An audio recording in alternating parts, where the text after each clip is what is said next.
जपानमध्ये जावा, पाकिस्तानमध्ये जावा, अमेरिकेत जावा, कुठेही गेलात तरी ते क्रियापद त्रिवार सत्य म्हणजे जगन्मान्य सगळ्या जगाला जे क्रियापद मानले ते कुठेही लिहिलं जात नाही. म्हणून बऱ्याचशाच सुविचारामध्ये किंवा म्हणीमध्ये सुभाषितामध्ये क्रियापद बहुधा नसतं, कारण त्याचा अर्थ आम्हाला कळतो, तिथले क्रियापद आम्ही जाणतो. त्याचाही एक प्रकार आहे. कोणता प्रकार आहे जातीवाले? त्याला कसला क्रियापदाचा प्रकार म्हणायचं? अध्यारोप. कसला क्रियापदाचा प्रकार त्याला? अध्यारोप क्रिया. वाक्याचा अर्थ पूर्ण करणारा शब्द कमीत कमी एका शब्दात असतो, जास्तीत जास्त 2 शब्दात असतो. 3 शब्दात कधीही क्रियापद असत नाही. हे लक्षात ठेवा. क्रियापद जास्तीत जास्त किती शब्दात असतं? माकड झाडावर चढून बसला आहे.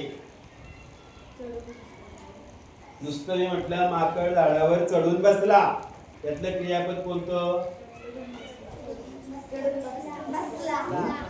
फक्त बसला. आता माकड झाडावर चढून बसला आहे, आता क्रियापद कोणतं? बसला आहे. येते का लक्षात? 2 क्रियापद जास्तीत जास्त असू शकतात, 3रं क्रियापद असत नाही. आता चढून हे काय आहे? मग ते धातूचा दिली तिथे जरा थोडासा वरचा भाग आहे, तिकडे नंतर जाऊ. क्रियापद म्हणजे वाक्याचा अर्थ पूर्ण करणारा शब्द. त्यातला सगळ्यात महत्वाचा प्रकार आहे तो म्हणजे सकर्मक आणि अकर्मक. हे जर आलं, हे एकदा नीट कळलं की तुम्हाला उद्देश उदय ओळखता आला, तुम्हाला त्याचा प्रयोग ओळखता. पण हे पहिल्यांदा सकर्मक का आकर्मक हे आम्हाला नीट कळलं पाहिजे, बरोबर ना?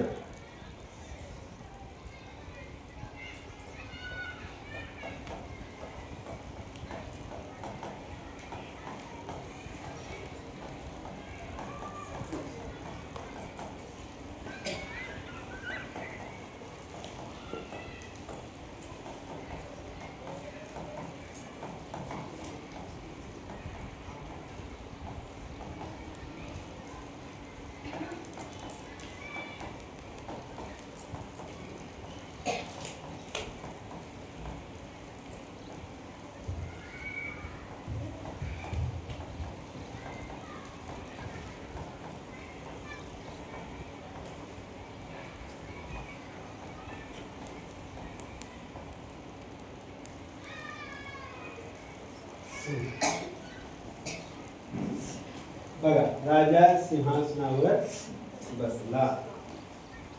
तुमच्या वाक्य राजूला आंबट चिंच आवडते, झाडाचे पान हलले, वाऱ्याने पान हलवले आणि वाऱ्याने पान हलवले. 2 क्रियापद आपण 2 वाक्य. आता ज्या वाक्यात कर्म आहे त्या क्रियापदाला आम्ही काय म्हणणार आहे? सकर्मक क्रियापद म्हणणार. ज्या वाक्यात कर्म नाही त्या वाक्याच्या क्रियापदाला आम्ही अकर्मक क्रियापद म्हणतो. सकर्मक अकर्मकचा अर्थ कळला का? ज्या वाक्यात क्रियापद आहे ते सकर्मक क्रियापद, ज्या वाक्यात कर्मच नाही त्या वाक्याच्या क्रियापदाला अकर्मक क्रियापद म्हणायचं.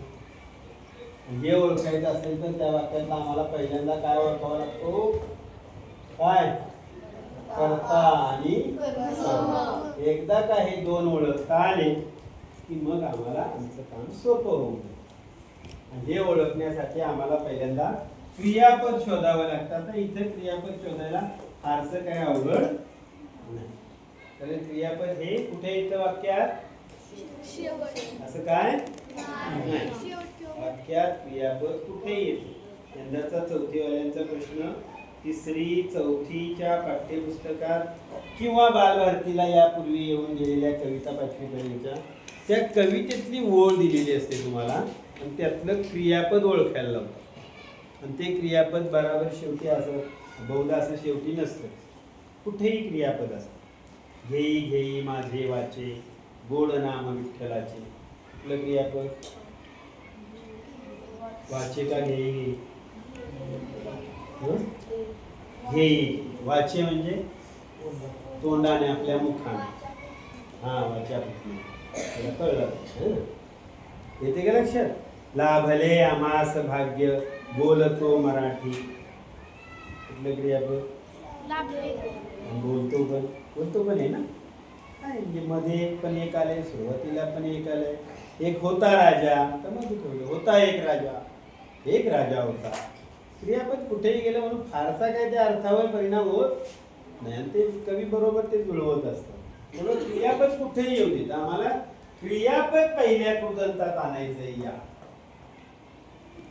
सहावीवाल्यांसाठी सातवीवाल्यांनी लक्षात ठेवायचं, मराठी भाषेत एकूण किती कृदंत आहेत? 8. कोणती? ने बाणा, त, ताना, उ, ऊन, ला आणि वे. ही 8 कृदंत आहेत. आणि ही 8 कृदंत जेव्हा एखाद्या क्रियेला लागतात त्यावेळेला ती क्रिया क्रियापद राहत नाही, ती वेगळ्या जातीत तो शब्द जातो. जर कुठल्याच जातीत गेला नाही तर तो फक्त धातू साधित म्हणून. जरा थोडंसं डोक्याच्या बरोबर आहे. फक्त एवढंच लक्षात ठेवा, ने लावायचं सगळ्यांना. तिथं ने लावा, काय होईल रे? बसणे इथं, आवडणे इथं, इथं हलणे इथं, हलवणे. मी आता जरा थोडं वाक्य असं दिलं, मला आनंद झाला. ने का लावायचं ते यासाठी, पण मला आनंद झाला. आता ने लावा, होणे. मग आम्हाला त्यातला धातू शोधायचा आहे ना. हो, आता धातू शोधायचा आहे म्हणून ने लावायचं. मी गावाला गेलो, जाणे, लगेने त्यातला मूळ धातू आम्हाला कळेल. आता इथं मला आनंद झाला म्हणजे काय? होणे. आता ने काढला, राहिला का? होय राहिला, हो राहिला. बसणे, ने काढला, काय राहिलं? बस. आवडणे, काय राहील? आवड. हलणे, काय राहील? इथं हल आणि हलव असे धातू. हे आमचे मूळ धातू. आणि या मूळ धातूला मग ने काढल्यानंतर होणारा कोण, होणारी कोण, होणारे कोण, अनेक असतील तर होणाऱ्या कोण, होणारा, होणारी, होणारे, होणार, बसणारा, बसणारी, बसणारी, बसणार आणि कोण. आता 4 प्रश्न विचारल्यानंतर आम्हाला ते वाक्य कोणत्या तरी एका प्रश्नाचं उत्तर देतो. मला आनंद झाला, होणारा कोण? हा मिळाला आम्हाला कर्ता. राजा सिंहासनावर बसला, बसणारा कोण? कर्ता. इथं राजूला आंबट चिंच आवडते, आवडणारा कोण? आवडणारा कोण? हे कोणच नाही वाक्यात. राजू कुठं कोणाला आवडते? आवडणारी कोण? उत्तर मिळालं. काय आमचा काय? हलणारा कोण? नाही वाक्यात. हलणारी कोण? नाही वाक्यात.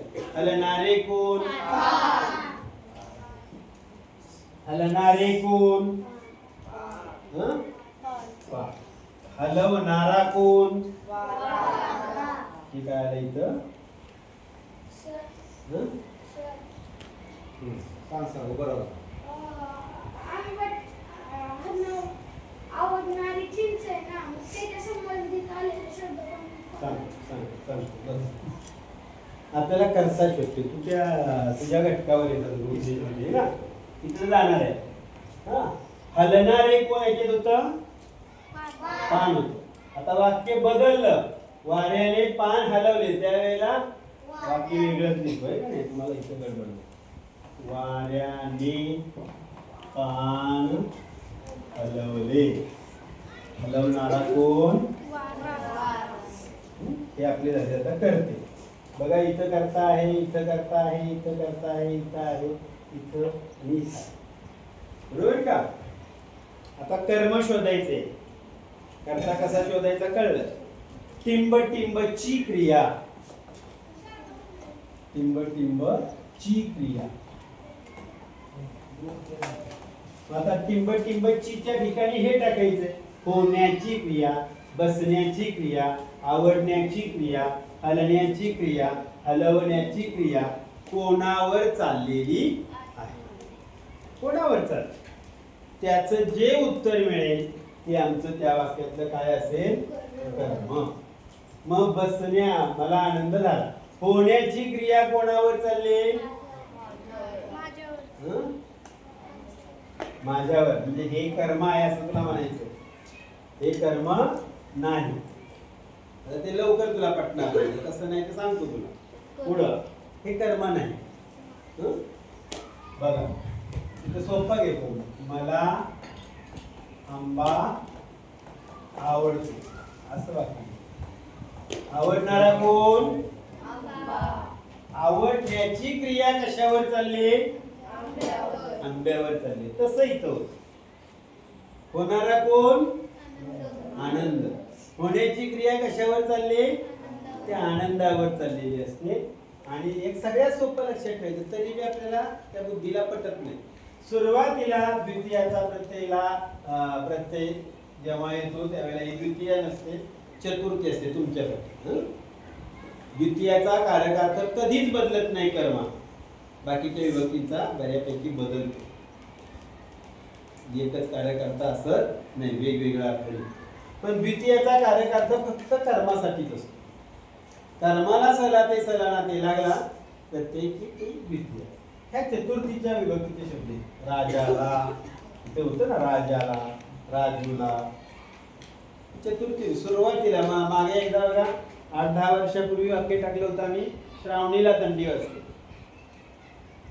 मग सगळ्या राज्याने काय केलं त्याचा प्रयोग? कोणाला थंडी वाजते? श्रावणीला. काय वाजते? म्हणजे कर्त्याला वेगवेगळं इकडं तिकडं सगळं पार्ट केलं. वाजणारी कोण होती? हा होता कर्ता. पण कोणाला थंडी वाजते सगळ्या राज्याने? श्रावणीलाच कर्ता करून टाकला. वाजणारी थंडी होती आणि तो आकर्मक कर्तरी प्रयोग होता.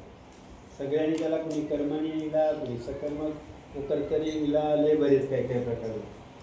तसं इथं हा कर्ता आहे आणि कर्ता बदलल्यावर क्रियापद होतं. म्हणून हा अकर्मक क्रियापद आहे. ते सध्या आपण इकडे बघूया फक्त सकर्मक का अकर्मक नंतर त्यावेळेला त्यातली बारकावी. सकर्मक का अकर्मक क्रियापद काय आहे? कर्म नाही. सुरुवातीला शब्द जोडून येणारा शब्द जो आहे तो कधीच कर्ता पण असत नाही आणि कर्म पण असत नाही. हे डोक्यात फिट्ट वाक्य करून ठेवायचे सुरुवातीला येणार. म्हणून हे क्रियापद कसलं आहे? अकर्म. फक्त कर्म नाही त्यात म्हणून अकर्म. कर्म असतं तर काय झालं असतं? कर्म. आणि होणे ही क्रियाच मुळात अकर्म आहे. राजा सिंहासनावर बसला. बसणारा कोण? बसण्याची क्रिया कोणावर चालली? आता इथं आमची गडबड होते. इथं मी वर जोडलाय आणि माझ्या प्रश्नात सुद्धा क्रिया कोणावर, इथं पण वर सांगितलेलं आहे आणि इथं पण वर दिलेलं आहे. त्यामुळे आपलं उत्तर बरोबर ह्याच्यावर येऊन बसतं आणि ते कर्म नसते. कारण क्रियापद आहे बसणे, म्हणजे बसला. मग बसणे ही क्रिया ही काही सकर्मक आहे का? नाही ना, ही क्रियाच अकर्मक आहे. पण आमचं उत्तर मात्र बरोबर ह्याच्यावर येऊन बसतं. याचं कारण काय? तर इथं आमचा प्रश्न विचारायला सांगितलेला असतो टिंबटिंबची क्रिया कोणावर चालली आणि बरोबर इथल्या त्या नामाला पण वर लागलेला असतो आणि सगळ्या मुलांच्या दांड्या गुणीतच होतो. बरोबर उत्तर मात्र हे बसण्याची क्रिया त्या कशावर चालली? त्या बसण्याची क्रिया त्या कशावर चालली? आता राजावरच चाललेली असते. राजा सिंहासनावर बसला. बसणारा कोण होता? राजा. बसण्याची क्रिया ते कोणावर चालली? राजावर चालली. पण आम्हाला ह्या शब्दयोगी अव्ययानं आणि आपल्या ह्या प्रश्नातल्या वर्ण गडबडवून टाकलेलं असतं आणि म्हणून इथलं क्रियापद सुद्धा अकर्मक आहे. आता साधा सोपा नियम एवढा पाठ करून ठेवायचा. ज्याला शब्दयोगी अव्यय जोडलेला असतं तो शब्द कधीच कर्ता कर्म असत नाही. एवढा साधा सोपा नियम असतो. ज्याला शब्दयोगी अव्यय जोडलेलं नाम आहे किंवा ते सर्व नाम आहे तो शब्द कधीच कर्ता कर्म असत. 12वी नंतर MA झाल्यानंतर स्पर्धा परीक्षांना जेव्हा जातात तेव्हा मात्र मग पुन्हा पुढं त्या नियमात जरासा बदल करावा लागतो. रामाकडून रावण मारला गेला. आता रामाला इथं जरी शब्दयोगी अव्यय जोडला असला कडून तरी तो शब्दयोगी अव्यय नाही. तो कडून तृतीय विभक्तीचा आहे. सातवीवाले कुठे येतेच ना. कोणते तृतीय विभक्तीचे प्रत्यय? ने. रामाकडून म्हणजे रामाने. रामाकडून रावण मारला गेला म्हणजे रामाने रावण मारला. एवढं साधं सरळ वाक्य होतं ते. रामाने. तो कडून ने सांगतो. म्हणून शब्दयोगी अव्यय तिथं गेल्यानंतर मात्र थोडीशी गडबड होते. पण बाकी शब्दयोगी अव्यय जिथं येईल तिथं म्हणायचं सरळ ते करता पण नाही आणि कर्म. तू कधीच करता कर्म येत नाही. इथलं पण क्रियापद आकर्मक आहे. राजूला आंबट चिंच आवडते. आवडणारी कोण होती? आणि आवडण्याची क्रिया कशावर चालली? चिंचेवर. म्हणजे जेव्हा कर्त्यावरच कर्म येऊन बसतं, कर्त्याची जागा जेव्हा कर्म घेतं त्या वाक्यात कर्म नसतंच. करता होते बाबा ही जागा अगोदरच मी घेतलेली, तू परत काय माझ्या घरात यायचं नाही, मी करताच, माझ्याजवळ फिरकायचं नाही. म्हणजे एकदा कर्त्याने जागा निश्चित केली की तिथं कर्म थांबत नाही. तर ते ही क्रियापद काय आहे? आकर्मक. झाडाचे पान हलले. हलणारे पान हा नुसता संबंध दाखवतो. चाचीचे चेच्याची प्रत्यय असणारा शब्द कधीच करता कर्म असत नाही. सप्तमी प्रत्यय चालत नाही. षष्ठी चालत नाही. कर्ता कर्मासाठी षष्ठी सप्तमी तर अजिबातच चालत नाही. हलणारे पान. हलण्याची क्रिया तर पानावरच. म्हणून इथलं पण क्रिया पण आकर्मक. वाऱ्याने पान हलले. हलणारे पानच. हलण्याची क्रिया तर पानावरच. वाऱ्याने पान हलवले. हलवणारा असा वारा होता. आणि हलवण्याची क्रिया कोणावर चालली होती? वाऱ्याची पानावर चालली होती. तिथं मात्र कर्म. म्हणून ह्या क्रियापदाला आम्ही काय म्हणणार आहे? सकर्मक क्रियापद. काय म्हणणार आहे? सकर्मक क्रियापद. आता जरासा आपण घटक दुसरीकडे नेऊया थोडासा. म्हणजे चौथीचा तो एक वाक्यांचे वाक्याचे भाग. वाक्याचे कोणते रे? उद्देश का उद्देश्य? उद्देश्य भाग. उद्देश ओळखायचं नाही वाटतं. उद्देश्य बघूया कोणत्या वाक्याचा आम्हाला उद्देश्य भाग आणि विधेय भाग ओळखायला सांगितले. ज्या वाक्याचा आम्हाला काळ कळतो. ज्या वाक्याचा आम्हाला काळ कळतो. काळ माहितीत ना? वर्तमान काळ, भूतकाळ, भविष्यकाळ. ज्या वाक्याचा आम्हाला काळ कळतो, जे साधं वाक्य असतं, विधान असतं, त्याच वाक्याचा आम्हाला उद्देश आणि विधेय भाग ओळखायला सांगितला जातो. ते वाक्य संयुक्त असत नाही. दोन दोन वाक्य जोडलेले असत नाही. तुम्हाला आता बऱ्याचशा प्रश्नपत्रिकेमध्ये असे प्रश्न येत आहेत बघा. दोन दोन वाक्य आणि मग ते पाठवून देतात. सर अहो ह्या वाक्याचं कसं काय ओळखायचं? दोन दोन वाक्य एकत्र करून असणारे म्हणजे ते प्रकाशक पण छात्र त्यांना पण कोणीतरी प्रश्न दिलेला असतो. पण असं नाही. जे संयुक्त वाक्य नसतं, एकच वाक्य असतं, त्याचा काळ ओळखता येतो. असंच वाक्य उद्देश आणि विधेय भाग ओळखायला सांगितलेलं असतं. उदाहरणार्थ रमाला आंबा आवडतो. पहिल्यांदा सोपं घेऊया.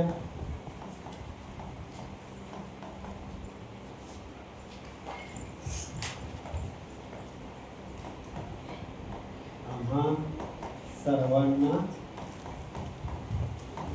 बासुंदी दिली. ठीक आहे. रमाला आंबा आवडतो. आवडणारा कोण? हा कर्ता मिळाला. बरोबर. पहिल्यांदा उद्देश भागात कोण घ्यायचा? पहिल्यांदा कर्ता. पहिल्यांदा उद्देश भागात घ्यायचा कर्ता. आता कर्त्याचं जर काय विशेषण असेल तर विशेषण घे. मी म्हटलं आम्हाला गोड आंबा आवडतो. आता आवडणारा कोण?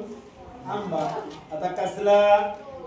आता इथपर्यंत एवढं झालं आमचं उद्देश. राहिलं काय?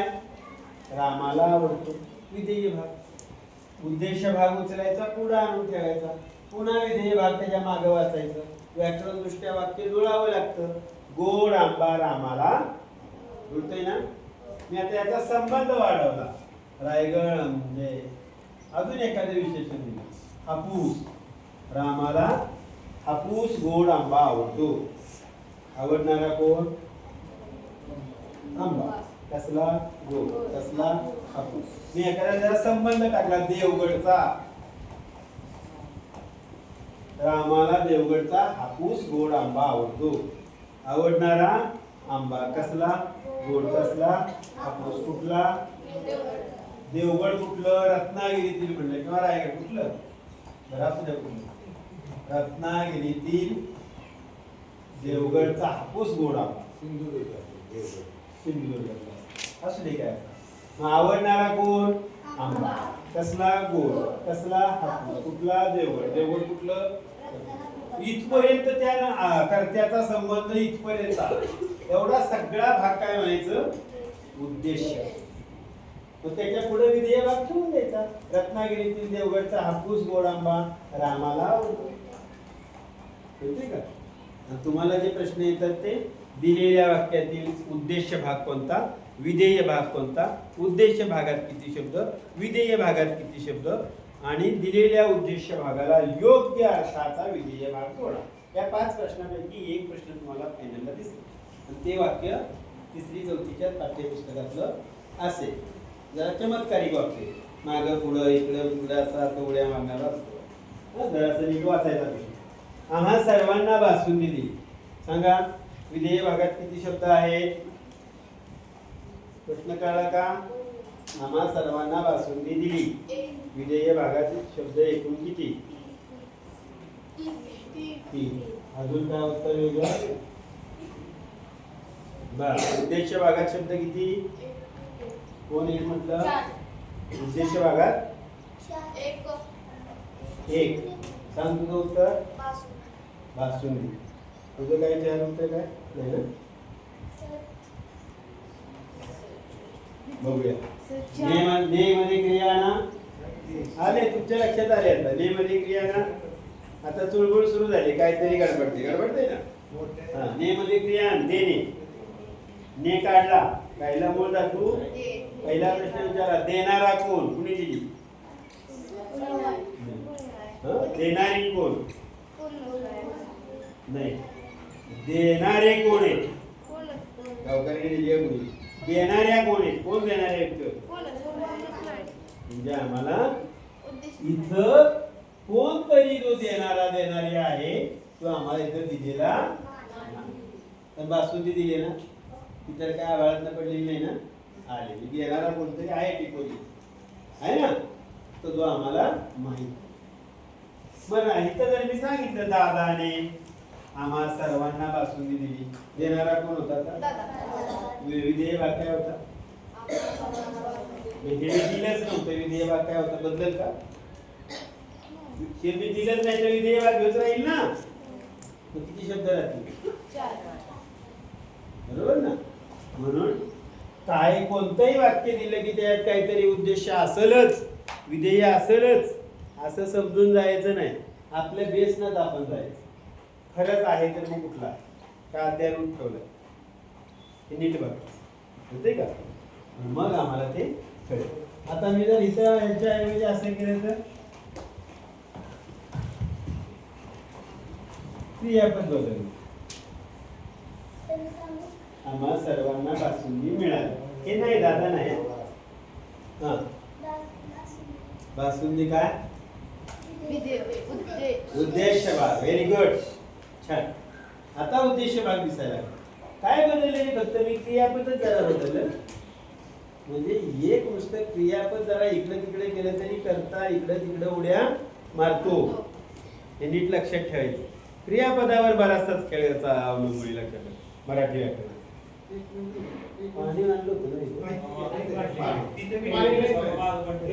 लोणांची बसमधली मुलं कोण आकडा त्यांना आत्ताच मी पाठवा. आताच सुरुवात 6. मग तुमच्या गाड्यामध्ये थांबायचं. बाकी मग पडतो जाऊ दे त्यांना.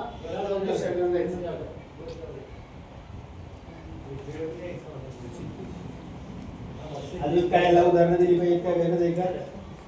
बस ना चौथीवाले एवढं कळेल ना. कसले बी वाक्य आले तरी गडबडून जायचं नाही. 2 मार्क त्या प्रश्नात 2 मार्क मिळाली ना महाराष्ट्रातल्या मी लागणार आहे इथं गडबड असते. मिळणारी कोण सपना काय झालं ते. तर आता 7वीवाले कुठून ते मला एका बाजूला बसायचे. 7वीवाले इकडे 2 दिसतात इकडे किती दिसतात. सातवीच्याच लाईन आहे. त्या कोपऱ्यातली आणि ह्या कोपऱ्यातली तिकडे मुली आहेत चौथी इकडे मुली आहेत. सातवी जरा हात वर करा रे. काय चला बघा क्रियापदाचे आता प्रकार पाहणार होतो आपण आहे का नाही. तिचा आणि आपण थांबतो. आता प्रत्येक विशेषण जसं आधी विशेषण होतं आधी विशेषण किंवा विधी या दोन्हीपैकी एक असतं प्रत्येक विशेषण बरोबर का.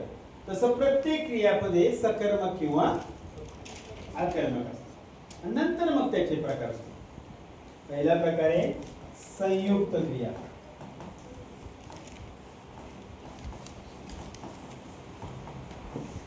संयुक्त क्रियापद म्हणजे इथे 2 क्रियापद दिसतात पण दोन्ही मधून एकाच क्रियेचा अर्थ झाला पाहिजे. माकड झाडावर चढून बसला तिथं आम्हाला क्रिया 2 दिसतात. एक चढला आणि बसला. क्रिया किती दिसतात तिथं 2 दिसतात. हे नाही संयुक्त क्रिया. तू गावाला जाऊन ये जा आणि ये किती क्रिया दिसते. तू सारे आंबे खाऊन टाक म्हणजे खाण टाक का खाऊन टाक म्हणजे खाच. खाऊन टाक म्हणजे खा संपवच पूजते का. मी गावाला जात आहे म्हणजे जातोय. ती गाडी पहा येत आहे म्हणजे येते का. येत आहे वेगळं आणि येत वेगळं. 2 क्रियांमधून एकाच क्रियेचा जर बोध होत असेल तर त्याला काय म्हणायचं. मी गावाला गेलो आहे. मी गावाला गेलो आहे म्हणजे काय. गेलो आहे म्हणजे गेलोय. गेलो आहे म्हणजे 2 क्रियापदामधून एकाच क्रियेचा बोध होतो म्हणून या दोघांना म्हणायचं संयुक्त क्रिया.